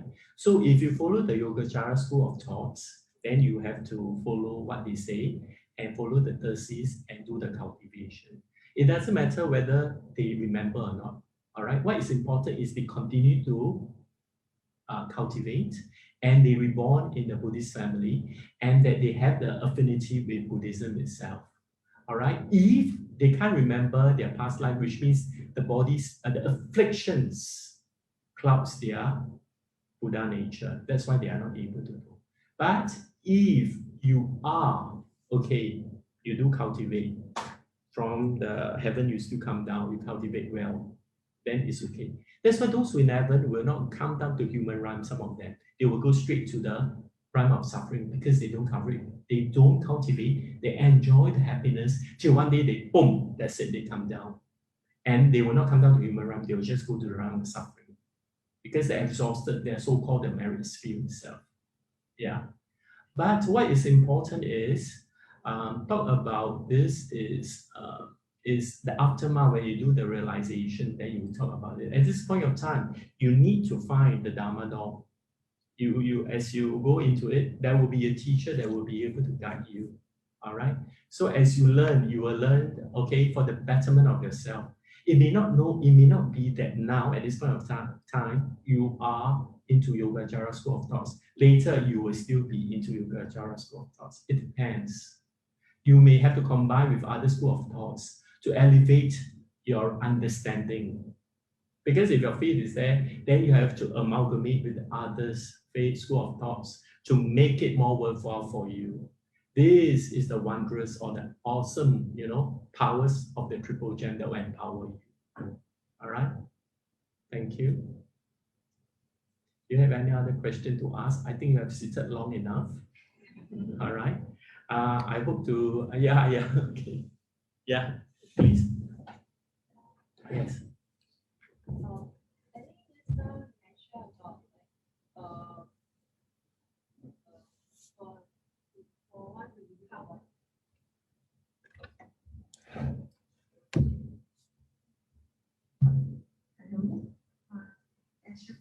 Yeah.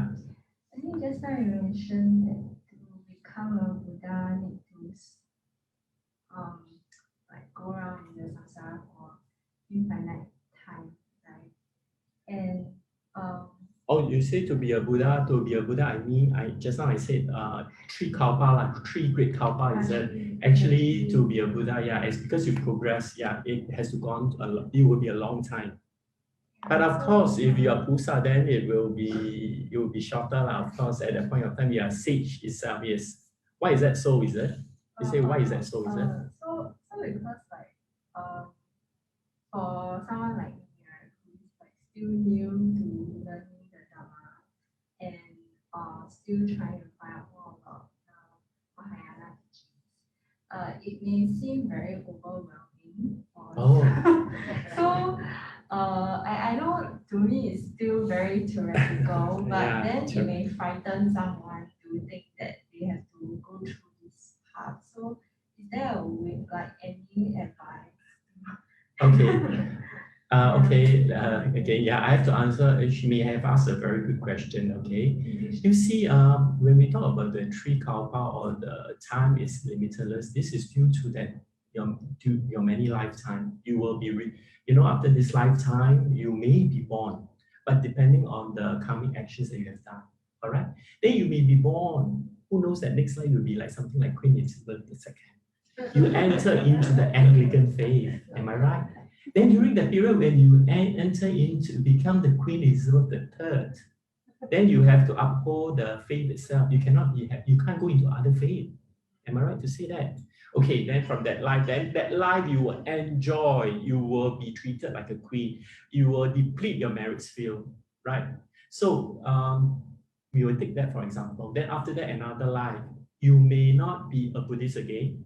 All right, you may be a Buddhist, but because you do not have the knowledge of your past life, then you may continue to commit actions which are not desirable. So you will 进进退退, 进进退退. That's why it goes a long time. That's why it's important that you get the right understanding. So that to lessen the time, that's why I say if you have the right understanding, okay, right faith, the right understanding of it, then your cultivation will not be futile.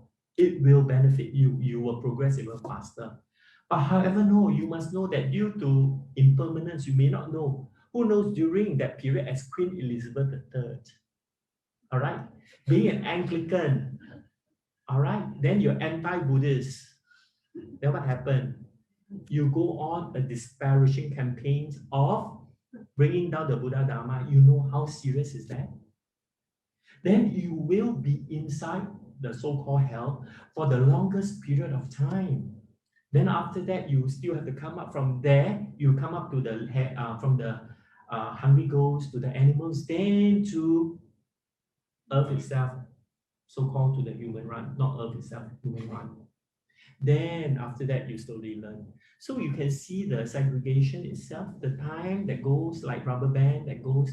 So it brings a long time, you may not know. That's why you have to bring forth the vows that you must be born as human being.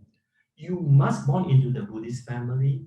You must be a Buddhist. You must follow the teaching of the Buddha, or born during when the Buddhas are being born into this world, or when they are becoming Buddhas, are born into this world. You must born during the time of the Buddha. Don't born outside the time of the Buddha. But we are lucky you're born outside the time of the Buddha, but we still have the time. We still have the opportunity, the golden opportunity to learn about Buddha Dharma because we have patriarchs.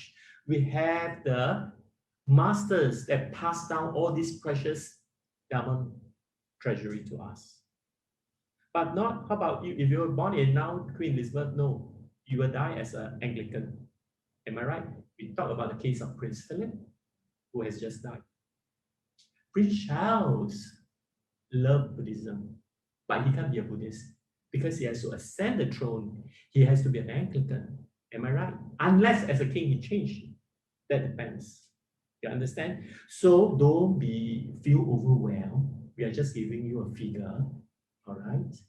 All right, you can become the Buddha. You can be on the stage if you possess the right faith, as I said, the right understanding, and you put the right understanding and faith into it. You go into the right action of it, and that's it. You realize it. But more often than not, many people they don't. They are into non-right understanding, non-right faith.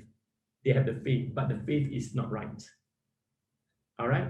They do not have the full indestructible faith in them. You understand? All right? We're just talking. Then how about if you're in heaven? The time is also, if you do something good, then you go in heaven. Long time, you enjoy the pleasure. You have forgotten about Buddhism itself. You're enjoying yourself. So that's why they say on earth, here, this is the best place, better than heaven itself, for practicing Buddhism and for you to elevate. Understand? Thank you. With that, shall we do our how you do it again?